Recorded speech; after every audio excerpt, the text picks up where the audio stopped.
Kalp krizinde öksürmek faydalı mıdır? Esasen bununla ilgili tam bir bilgi, daha doğrusu net bir bilgi mevcut değildir.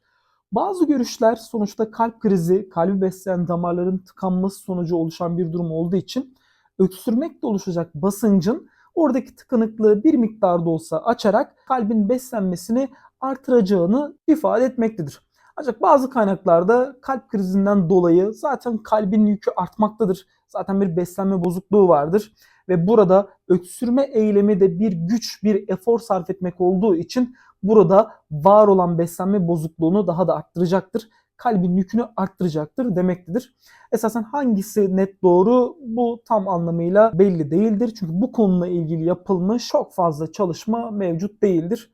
O yüzden kalp krizinde öksürmek faydalıdır ya da faydasızdır demek esasen çok doğru olmamaktadır. Bu noktada farklı görüşler mevcuttur.